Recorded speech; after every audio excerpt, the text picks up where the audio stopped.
Run it up, then run it back. Run it up, then run it back.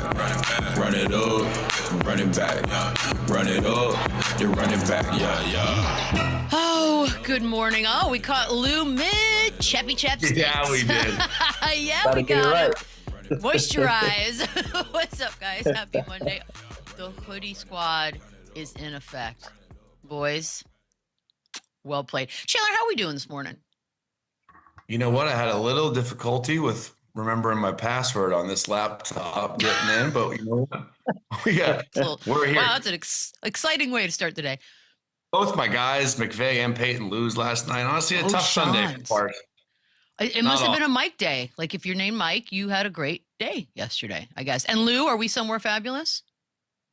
Well, somewhat. But we somewhere. We doing all right. How you doing today? You know what? I'm done with you, Lou. I'm done with you. I'm moving on to the bad stuff that started the sports talk for us today in the basketball world. The injuries piling up. This one I can't. Giannis, 4 to 6 weeks, the calf injury. It had been bothering him basically the whole night, and he left for good with 34. Yeah, there you go. With 34 seconds left after the game, here's what he had to say. Oh, we're not going to do that. Well, lie to me. They will tell me probably I popped something in my calf, one of my shoulders or something. They will probably give me a protocol of 4 to 6 weeks that I'll be out. This is from my experience being around the NBA. After that, I'm going to work my butt off to come back. That will probably be end of February, beginning of March. Hopefully the team win the plays that we can at least make the play or make the playoffs. So this was a first for me, I think, Lou. I don't remember the last time so shortly after an injury a player gave us a timeline. Is that something you guys just know? It was relatively fast, but this is all something that he's been dealing with, right? Like, this isn't his first time having a calf strain and a calf injury. So I think they've traveled these waters before when it comes to this injury. You know, what I took from that was at this point, he's still a Milwaukee Buck and he still looks forward to getting back on the floor. And, you know, like I said, we're in a play-in and trying to get to the playoffs and those things. So, you know, obviously that's going to be a question or a concern when it comes to his status as a Milwaukee Buck in the next, 4 to 6 weeks or so. But, from an injury standpoint, this is kind of fast to be diagnosed, but, like I said, this is something that he's already been dealing with. So I think they already kind of understood what it was going to take to get him back on the floor dealing with his calf strain. Yeah, I'll be honest with you. I didn't take anything from this other than him just being sarcastic, really. Like, you could tell by the little smirk he had. Like, I didn't think this was serious. I think obviously he's hurt. Obviously the calf he's had dealt with before, and this is something that you don't want to let linger. But I think this is just Giannis being Giannis. I don't know, maybe I'm wrong, but I feel like this was just his way of almost kind of easing the pain and the media question and kind of sitting and waiting and seeing what the actual diagnosis is or was. But you do have an idea, the extent of something. I think when Kuminga went down with the ankle injury, he knew it wasn't something serious. When it's something like this, a calf, you never really know. And obviously he's been through this before, especially just as early as last season where he kind of went down in similar fashion. I didn't take much of this, though. I honestly thought it was just Giannis kind of doing that dry dad joke, like sense of humor. Maybe I'm way off there, but I thought this was just him being silly. I also, when the word pop is used, I hate that. By the way, the game itself, he did look disgruntled. And I'm sure if he feels anything like we're all feeling, we're sort of rolling our eyes. Like, I couldn't believe he got injured with a 4 to 6 week situation. And in this game, he looked like, that right there. He walked away from a huddle at one point with Doc coaching. I don't think he was very pleased with how this game was going. Obviously, this trade deadline is looming, Chandler. Does this do anything for how you feel, your opinion on whether or not he gets moved? I mean, look, he's frustrated. Their team is 18-26. They're not currently in the play-in in the Eastern Conference that we know is not that good. And you've seen the frustration is definitely starting to get bigger and bigger with him walking out of huddles, with him booing the home crowd, with him kind of being a little more vocal than he's ever been before. and they're losing. And so I understand where it's coming from. His name has been in the trade rumors for a couple years now, and it just hasn't happened. And their team, he probably knows they're not a real contender. They're not a real threat to come out of the East or to really even make noise in the Eastern Conference. So I don't know. And then when you see an injury like this, it does feel like something minor, but just enough to kind of get through the deadline and to kind of see where the team is. And is this something that he comes back from? Like, who knows? But I think it's all just because of the state of this team, where they're at, where's he at, trade wise, and what are they going to do? And obviously, he's been very professional throughout this part. He said he's never going to ask for a trade, but it's weird to see him go down like this and this timing of it with the deadline coming around. And then he says, hopefully the team gets in the playoffs or in the play-in. Like it's basically him putting it on them, expecting to be out for a long time. So it's probably not where they thought. It's weird thinking a Giannis team is 8 games under 500 and even in the play-in right now. So frustrations are definitely boiling, but I don't think he's clearly going to be out. He looks over it. Like he looks over it. It's all over the place. I really don't even know what to make of it. And especially with the timing of the injury, you know what I mean? But again, he's still saying that he hopes that the team is in a playoff position or they get into a play-in the next 4 to 6 weeks where they can continue on. And as a professional, that's the mindset that you have to take. You have to worry about what's in front of you. And right now, as it stands, Giannis is a Milwaukee Buck. So until anything is different, he has to approach this as a player that's currently still on his roster. No matter how frustrated he is, no matter how much he's over it, until something is done, he's a Milwaukee Buck, and so we can make all of our opinions available and think the things that we want to think. But until then, it is what it is. And so I'm with Chandler. Like, you can kind of see some of the sarcasm. You can kind of see him still kind of being over it and a lot of frustration in his eyes. But he said all the right things. Until different, he's in the green. So he has to approach it in that fashion.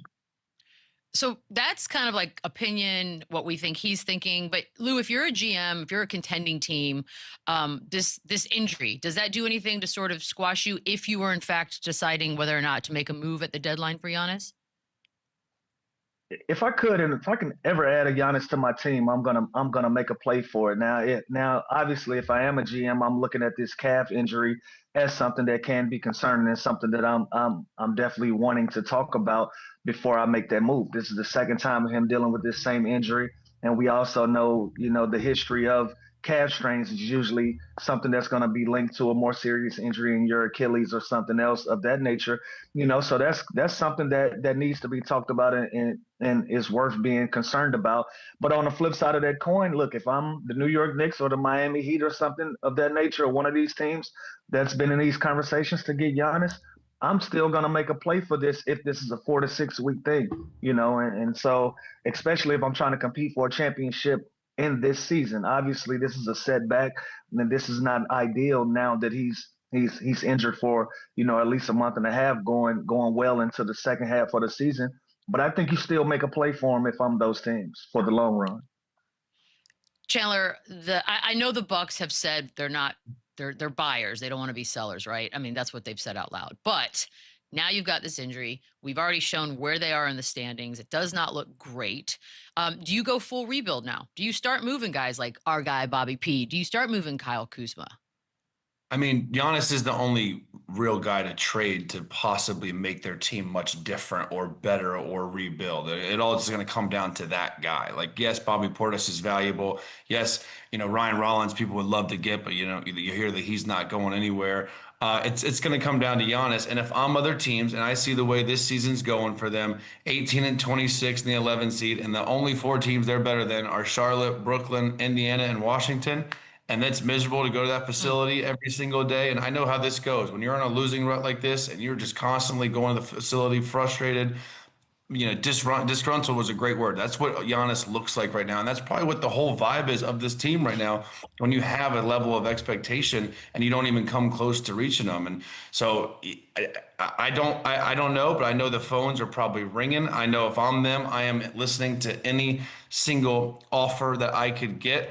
And if I'm the question you asked, Lou, if I'm one of these other teams, I'm for sure calling even more right now on Giannis. It's not like it's Jimmy Butler and he's 36, 37 years old with a torn ACL. Yes, it's a little concerning because it's his calf and that could lead to major issues, but I'm calling even more than I was last week after this injury because they keep losing and he looks more and more frustrated and it's probably getting more and more willing and open to do a deal every day that goes by. So this injury, if I'm the 29 other teams, doesn't scare me the slightest.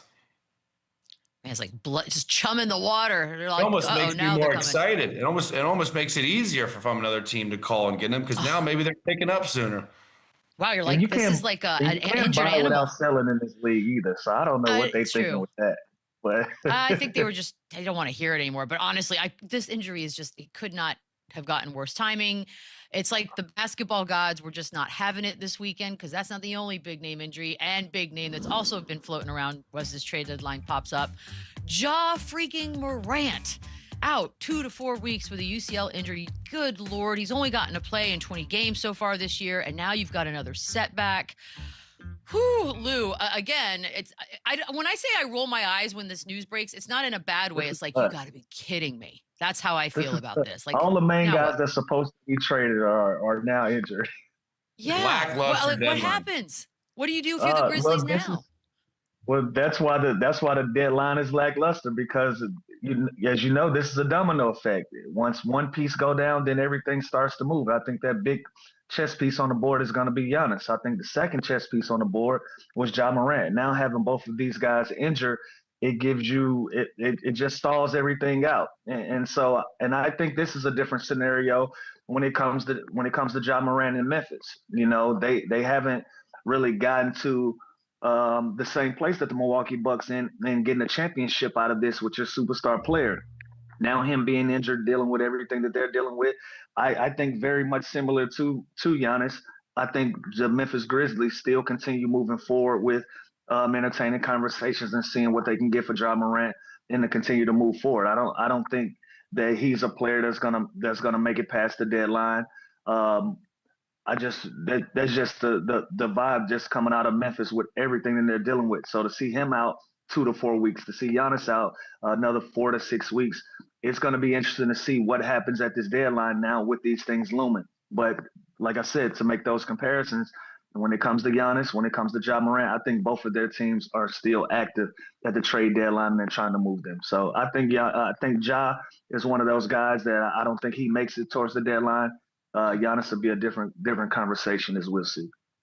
Yeah, and I think you got to be active in both these situations, but also you have to be patient. At the end of the day, you're talking about superstars, and you're talking about a guy that can change your franchise and that can put people in the seats. And if you're the Memphis Grizzlies, you're not just going to go and trade John Morant for just anything. And it's crazy when you look at the Bucks and the Grizzlies in this situation.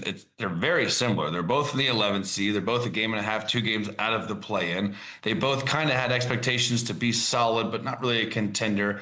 Both their franchise players have been in the trade deadline. They're 3-7 and 4-6 the last 10 games. They're both going through kind of losing streaks right now. And I think as this continues and now life without those two guys, it's really going to put things in perspective how different it is for the Grizzlies without Ja Morant on the floor and for the Bucks without Giannis on the floor. Like, it sounds good to say we're going to trade these guys and we're going to shop these guys, but now they're going to see the next 2 to 4 to 6 weeks life without those guys and how difficult that can be and what they really have and where they stand and what their future will look like without them. So it's interesting. It's bad time, especially for Ja Morant and Giannis, who've kind of been through all this stuff. They've been through injuries before. And these are two guys that obviously as fans, we want to see on the floor. But it'll be interesting to see, you know what, you keep shopping these superstars. Now you're going to find out what you're made of without them on the floor because now they're both out. Well, I mean, in fairness to the Grizzlies, the Ja Morant situation is a little different because he's missed a lot. Like, we get on Joel Embiid a lot, right? But since 23-24, Ja Morant has actually missed more games. He's played in fewer games than Joel Embiid has. And granted, 25 of those kicked off the season were self-inflicted. But like, I don't know if this is one of those things where he is all about his athleticism. And I know it feels like his trade value might be pretty low right now. Does this make it even worse? Like between the games missed and now this? Yeah, I don't think so. Like you said, Beetle, a lot of that time missed was something that had nothing to do with injury. It was off the court stuff that we don't have to rehash. And the way that he got injured was an athletic play. Him trying to go up, find 40 inches off of the ground, trying to get a block shot. So you do have some concerns there. Obviously, he's had his fair share of injuries and missed games, but you could see what he's able to do when he's available. With him being in uniform with the Memphis Grizzlies. Hasn't played his best basketball, but you're still going to hedge your bets on, hey, I can really get a lot of good basketball out of Ja Morant. He's still a superstar level player until we start seeing different on a consistent level. And so, yeah, he being in a conversation with Joel Embiid and injuries and missed games isn't a place that you want to be, but I still think there is a window open for Ja Morant to still have a lot of good basketball ahead of him. If I'm these other teams looking around in the league, I'm still making a move for him. By the way, side note, look at what Joel Embiid's doing this season and right now. Oh my goodness. So there's he kind of looks like he had I know we joke about peptides and all the cool stuff that we're all doing these days, but it looks like Joel Embiid had some sort of something came in, some wellness came in. Yeah, exactly. So there's still time, especially for guys like Ja Morant and Giannis. It's definitely concerning though. The best availability is to be available, and he has not been, whether that's injury or whether that's behavioral stuff. He has not been on the floor, and it's a shame because when he is, their team is so much better, and he is so fun to watch. I mean, look at that, missed 128 of 207 games. That's a lot. That's a lot. I know, and that's frustrating. And trust me, it's not more frustrating than anybody than it is for himself. So I know he wants to get back on the floor, but now just with this injury, Lou made a good point. It's funny because what injury have we seen a point guard hurt his elbow trying to block a shot on the backboard? We've never really seen this kind of injury before. But it's just tough. It's bad timing. And these are obviously two big names that we've heard all in the headlines that who knows? Who knows if this speeds it up? Who knows if it slows it down? But yeah, that's outrageous. That is so awesome looking. Why does it have to be an injury? It looks so cool. What a rip-off basketball. Stop doing this. We all agree whatever happens next is going to be. By the way. I know. It is such a cool moment. I love a block. We all agree his next chapter, whatever it is, bigger, brighter, elsewhere. Yes, we're all on that page. I think so. Okay. All right. I mean, look at Trae Young he's still yet to suit up for the Washington Wizards, and that deal was done. So, by the way, I'm glad you said that.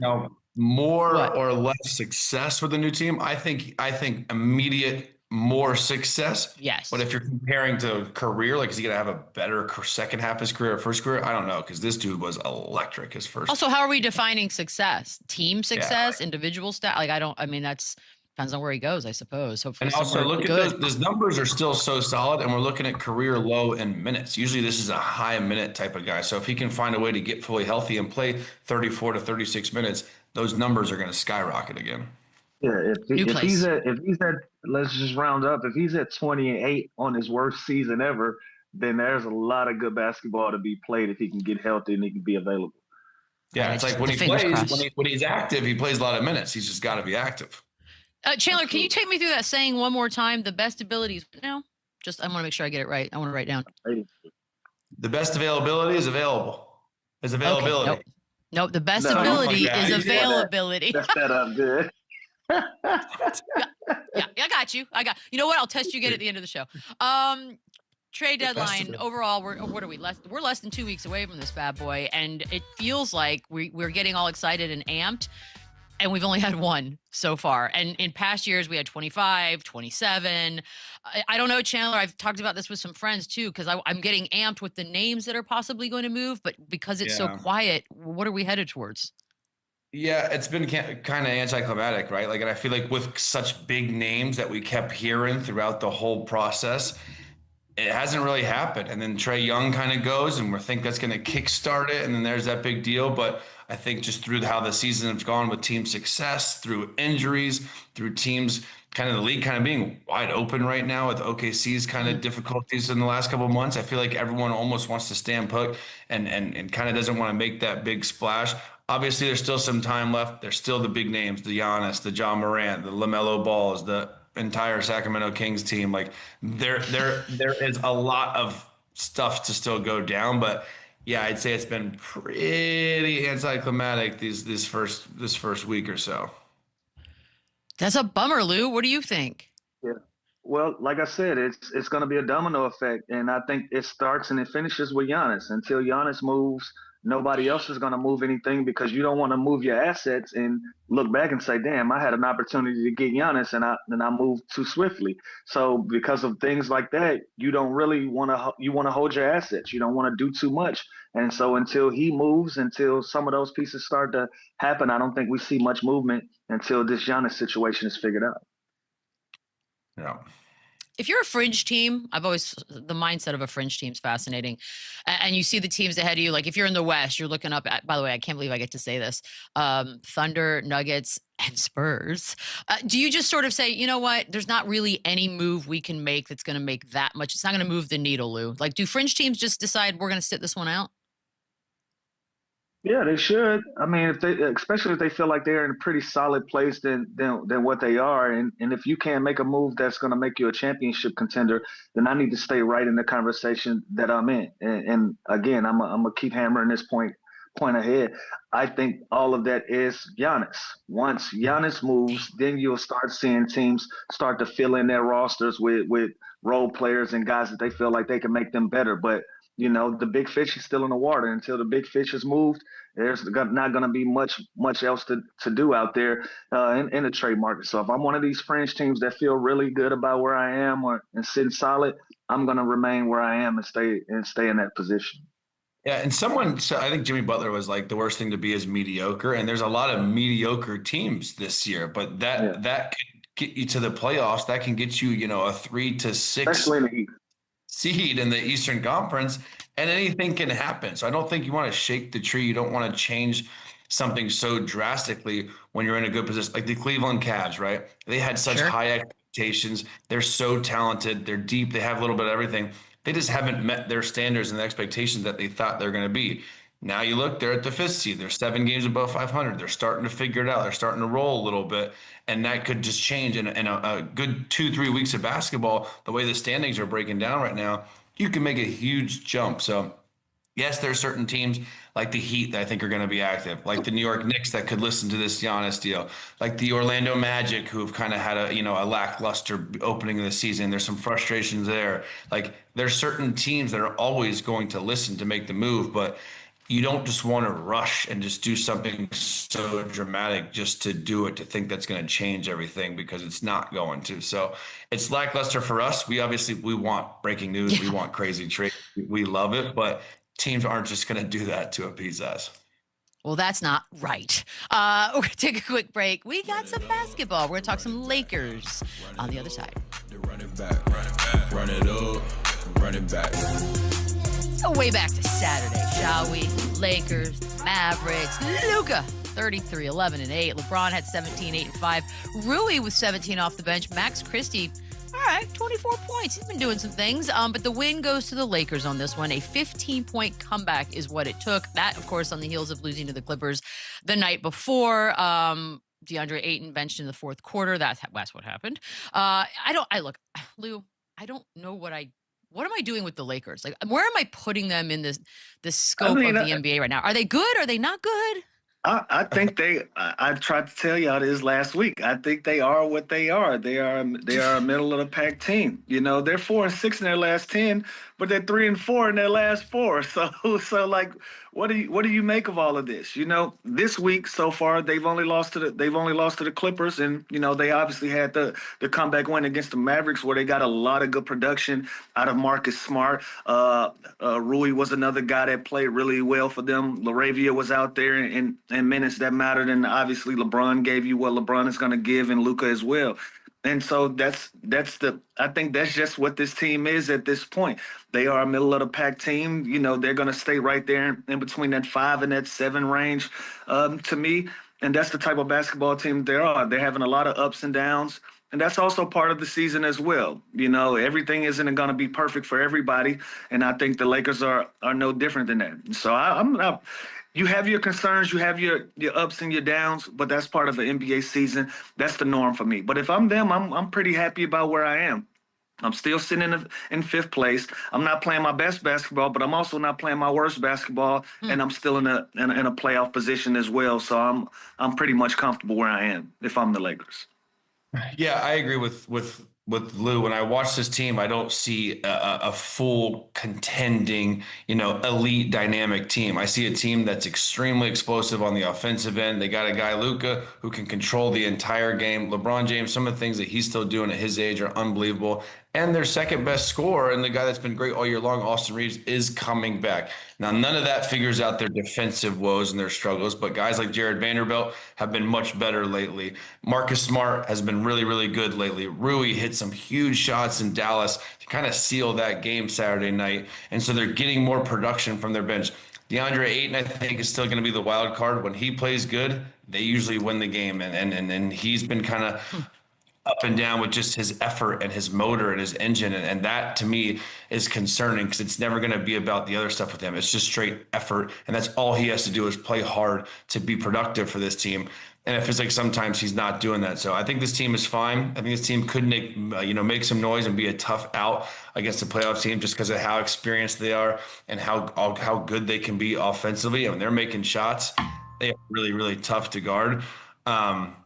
But this win was fun. It's always fun going to see Luka going back to Dallas and see that crowd's reaction. This was a big bounce back win after smoking one to the Clippers.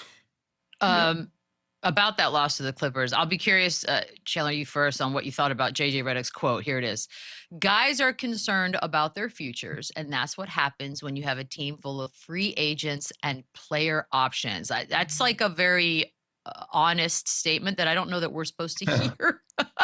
What do you make of that? I mean, it's true. It's definitely true. When guys are in the free agent year and they know they're going to be a free agent that summer, coming out, you think about it and you feel it, and you're definitely talking about it with your agent, with your friends, with your wife, whoever it is, because you know that's coming, and that does put a little bit of a distraction on you throughout this season. Now, it's not right. It's not fair. You should live in the moment, take it game by game, but it's just natural. It's you're a human being. You are going to worry about your own future and your financial woes. A lot of these guys have been paid a lot of money. A lot of these guys haven't. So I understand what he's saying. It's just something I don't think you should say. Like Rob Pelinka is probably like, what, dude? Like, why would you say that right now when so it's just something usually I think we think and not say, but it's true, and there's some truth to it. And a lot of guys, I know I did, when I knew a free agent or I had a player option coming up, I was thinking, okay, I need to do this. I need to do this. How could you not? To stay healthy. And the Lakers make that bid.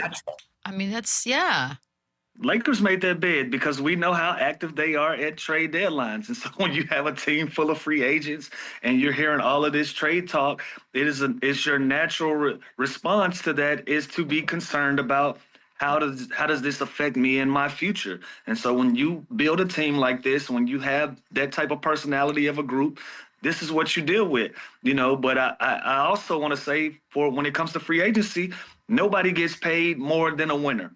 So if those guys can get those concerns and put those to the side and say, hey, look, let's buckle down and let's put a run together and let's win basketball games, everybody will be fine. But when you're a Los Angeles Laker and you know that this is a team that's always looking to make moves and do a deal at the trade deadline, and it's obvious that no one is safe per se when it comes to the Lakers, that's also a natural thing to be concerned about as well. So, JJ Redick just said the uncomfortable thing out loud.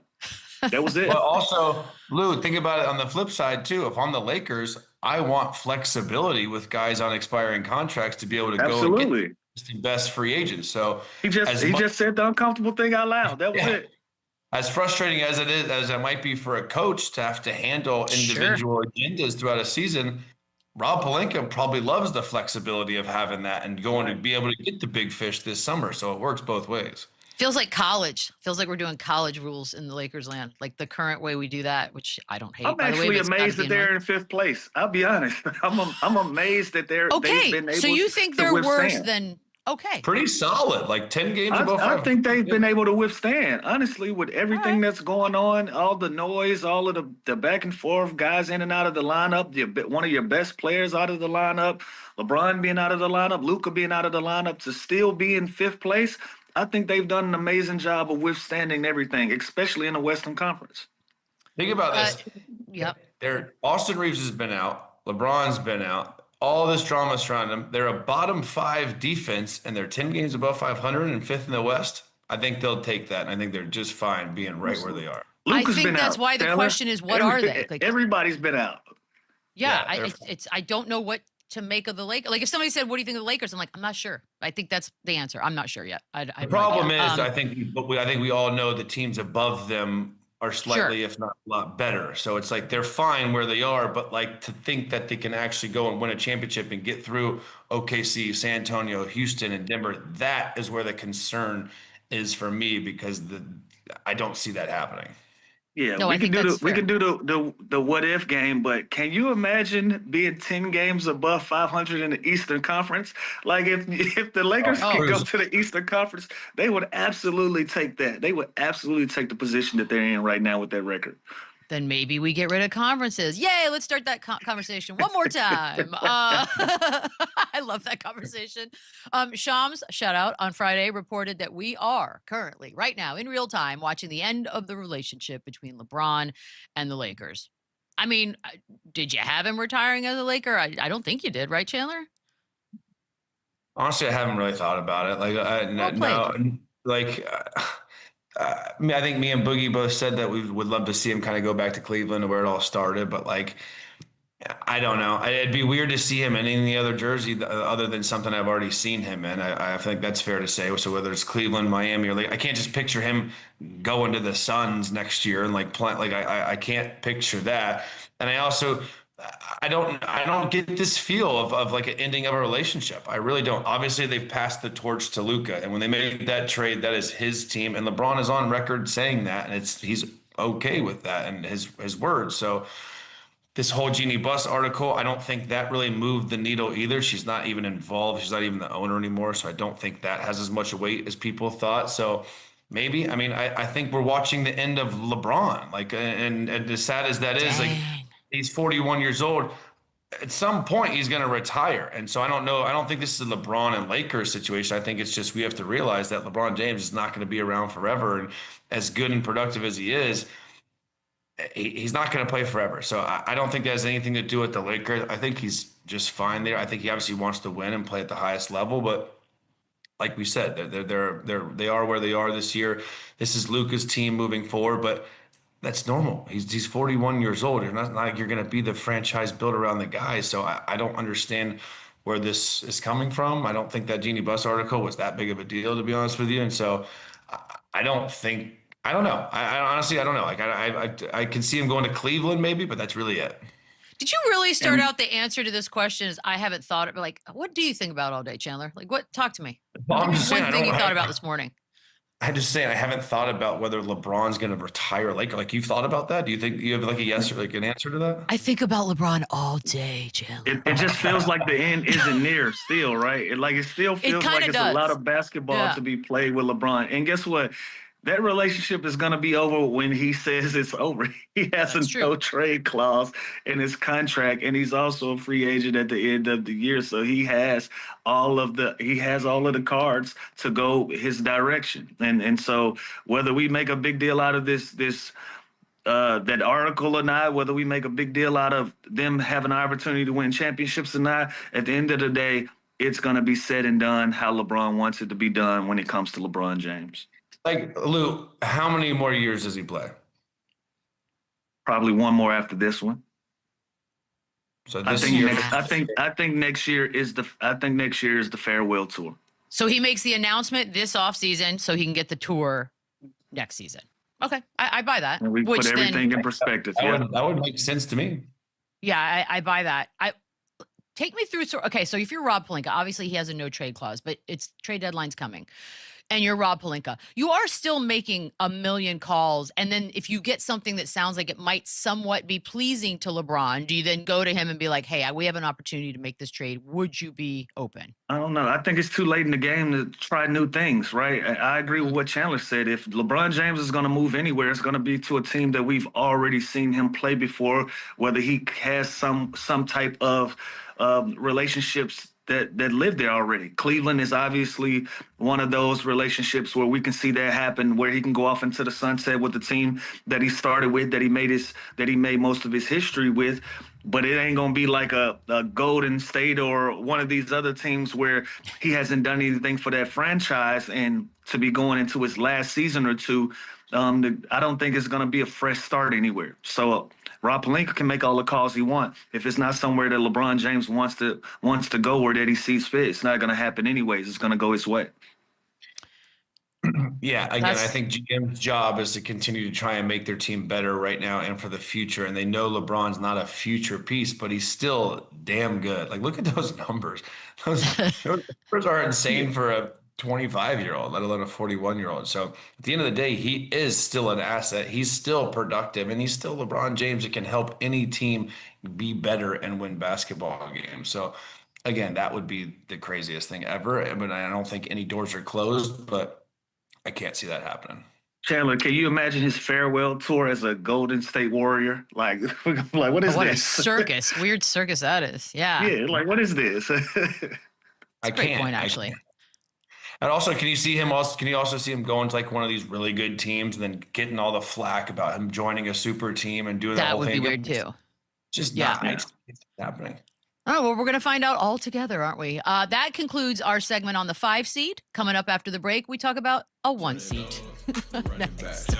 Run it up, then run it back. Well, it's official. JB Bickerstaff, as the head coach of the number 1 seed Detroit Pistons, will be coaching in the All-Star game. All right, Chandler, I'm starting with you. He's your guy. The fact that they've done what they've done in Detroit, how impressive has this been? It's one of the best coaching jobs I think I've ever seen in college, NBA, on all levels. It's unbelievable what he's done and just completely changed this franchise and completely has all these guys bought into his philosophies, his personality, his DNA, and he's always been this same guy. He was the same guy in Cleveland. He just didn't get the response from that locker room and not the right guys that were, meant to be paired for JB Bickerstaff. Now he's got these hard-nosed, tough dudes, got the number 1, number 2 defense in the NBA. They play so unselfish. They play harder than the next team. And when you look at this, the Pistons had 74 total wins in 4 seasons before JB was hired. They got 76 in a year and a season and a half since hiring JB Bickerstaff. That is unbelievable. And they gave Monty Williams, by the way, a bag to go there. I can't imagine what he's going to get. So congrats to my boy, JB Bickerstaff, head coach for the first time and a runaway coach of the year this year. The job he's done is just remarkable, and I'm so happy and proud of him. And who cares about the number 1 seed, right? That's great. This is a real contender. The way they play in the playoffs, half-court offense, 7-game series, they're going to beat you up, and they're going to be a tough out for anybody. So this isn't just a fluke where they had a great regular season. This is going to get – I think they're going to be even better in the playoffs when it gets more physical and slowed down. You know they're my Eastern Conference team, Chandler. You know this. Lou, he gets to take some assistance. I think for all of us. And also I want a hoodie so I can represent the East as well in case the Spurs aren't there. Assistants are also going to be a part of All-Star Weekend. Absolutely. Is that you got a buddy that's excited about it? Super excited for my guy, Jared Jack. Spoke to him yesterday. We speak probably once every couple weeks if it's not for his busy schedule. And about a couple weeks ago, we were having a conversation about All-Star Weekend. He said, I think I'm going to be a little busy. I'm not going to be free. I think I'm going to be doing something. So happy to see him be a part of this journey as well. Somebody I've competed against throughout my career. And even in high school, he was somebody that I was compared to. He was at Georgia Tech when I was in high school. We have a 20-plus year friendship spanning over a couple of decades. So I'm happy and I'm excited for him to be involved in this capacity as a assistant coach. And also, he's Cade Cunningham's guy. He's the guy that works hand in hand with Cade Cunningham. So to see the success that Cade is having and how it's translating, and to know that, my buddy is one of the people that's affecting that. Much love and much kudos to Jared for being named Eastern Conference All-Star coach as well. And you know what JB does, and a lot of coaches have done this before. He brings his boys with him. Like he's got Kevin Burleson on this staff. That's his guy. He's got Vitale that was with us in Memphis. Luke Walton, who he's spending time with every offseason. Like JB Bickerstaff. Shout out to Luke as well. Luke is my guy. Sidney Lowe, like these are all JB's guys. So like I know there's one winner at the end of each season. There's one champion, but like the fact that he's doing this with his crew and his boys and guys that have been in the foxhole with him since early on days, but when he was just a little guy with his pops, Bernie coaching, like he's brought all these guys with him. And I just know it's such a good environment, such a good atmosphere that he's created. It's a family-like environment. And like you always hear family. It's usually bullshit. It's real with JB Bickerstaff, and that starts from the assistant coaches to the bus driver to the trainer to everybody. Everyone feels like they're a part of the success. I promise you that. It's a success story, not just in the NBA. I think it's one of the best sports success stories. So I love it so much. I don't even know, Lou, if they're thinking to make a move. I guess everybody has to. It's part of the job. But if they were to, what would you want? I don't see anything. If we want to nitpick, probably just another dynamic scorer that can go out there and give you 20 points on any given night, just in case you have a slow offensive night. But they're so good on the defensive end, they can hang their hats on just playing defense and stopping teams, even if they're not having a great offensive night. So, right now, the way that this team looks and the way that they're operating, I wouldn't shake the tree at all. I would stay put with where I am, with how I'm built, and even if I needed a score, I got one in the building and my guy Tobias Harris. He can always be a second or third option, or a guy that can always give you an explosive offensive night. But even that's, like I said, that's nitpicking. I like what this team is. I like what they do on both ends of the floor. They got great coaching staff. They have great representation in the front office. Everything is trending in their way. This team went from worst to first in a matter of a few years. That's how you want to see it done. You want to draft the right way. You want to go in free agency the right way. You want to go out and get the coach that fits the style and the body language and the culture of the city. They've nailed it on every level. Yeah, I don't know what that is, but they nailed it on every single level, and it's showing in them being enough. That's on you, Chandler. It's on me. Always on But listen, Chandler. they've nailed it on every level that you need for an organization to be successful. So let's see if they can finish the job and get themselves to a championship. But so far, so good. They've done everything the right way. Yeah, and what's fascinating to me about this team is we get so caught up, especially in media and big threes, or who's the second option, Right. or and this team, it doesn't matter. We know they have Cade Cunningham. He's their MVP. He's their all-world everything. Jalen Duren is a stud big man on the rise. It's going to be here for a long time, but he's not necessarily a second option. You're not going to play through him, but they all just fit together, and they all play hard, and they all defend. And I think a lot of teams can take a page out of this book where there doesn't have to be this big three or this slotted order. And I think, Jaden Ivey was on the way to that, and through his injury and his recovery, I think he's going to get back. But he is that guy that I think Lou is talking about being that kind of secondary scorer. Karis LeVert, Tobias Harris, Duncan Robinson, like they have guys that can score the basketball. But if I had to nitpick, I agree with Lou. I think it'd be like that secondary, go get a bucket, another kind of wing scorer that they can add. But it's tough to add anything when you're a runaway number one seed right now and you defend and you're as tough as them. So they also don't just want to bring in this jacking score that's going to kind of mess up their vibe. Screw it up. Yeah, I wouldn't change anything. I think he's there already. If Tobias Harris can go from 14 point average to kick that up to a 17, 18, when we start getting around that playoff time where you got to play some half court basketball, I think they already have those guys in the building. Guys, they threw a party for D-Rose in Chicago over the weekend. We'll take a look back at that on the other side. Fire. Run it up, the running back. Yeah. Big old jersey retirement happened in Chicago. Yay, over the weekend for Derrick Rose. Chandler going up against Prime D-Rose. Talk to me.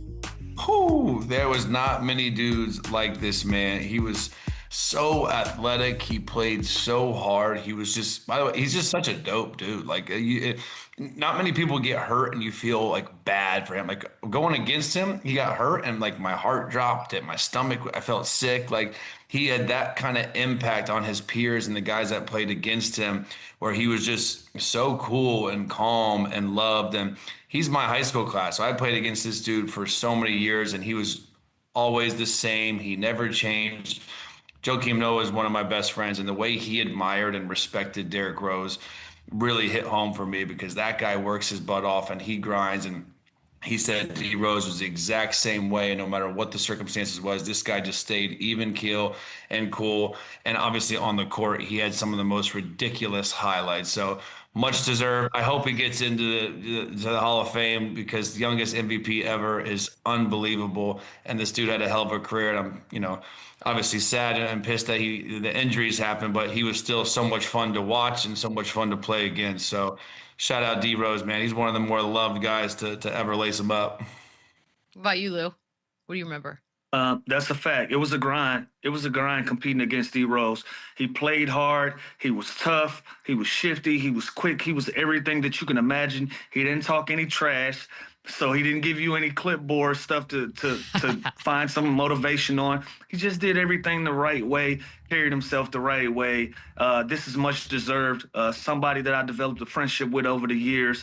So to see him be immortalized in Chicago, in a city that he's from, that's every player's dream, to have an impact on the city that you're from on a professional level. And for him to be able to do that, I'm happy that he's celebrated in this way, and to see that #1 go up in the Raptors. Much deserved. Like, was he one of those guys the very first time you played against him, you were like, uh-oh, this is going to be a problem? Yeah. Like you knew right away? For me, for sure. And also in the playoffs, we did get him in that year that he got hurt. I was actually on the floor when he had tore his ACL with his first major injury. And we ended up going on as an 8 seed to beat the 1 seed because of that injury. That shows how much of an impact and how important he was to the Chicago Bulls at that time. But every time that you played against him, you knew that it was going to be a long night, and you knew that you were going to have to do your job to try to get a win out of it. Yeah, and D-Rose, like I said, he was my age. We played AU against each other. He's just like, when you see him, you're like, oh shit, like that's Derrick Rose right there. Like, he's my age. That's a fact. Like he's my age, yet I looked at him like he was much older and like a fan. He's younger than me, and that's how we looked at him in age. Yeah, that's like crazy. He had that aura and that swag about him. Where like, holy shit, that's Derrick Rose. Like every time you see him, it's crazy. I've never felt like that for anybody else. Is he a Hall of Famer? Or like, are we on? Is there a doubt? Is there a fence? I'm gonna say yes. I'm gonna say yes. Listen, the youngest MVP in league history, that alone should get you into the Hall of Fame. Obviously, we always talk about the totality of guys' careers, but we also got to look at the accolades as well, and that's a huge accolade. That gets him in for sure. And if not, he's Hall of Fame in the streets and Hall of Fame to his peers. Even if he's not, which I don't know, again, it's a short career. He had 4 or 5 really good years, but youngest MVP, only MVP to not probably get in. It's tough, but like Lou said, even if he's not, he's Hall of Fame in our eyes. We didn't get to the Kendrick Perkins quote. Maybe we'll start the show with that tomorrow, just in case. I'll have a good Monday. They're running back, yeah.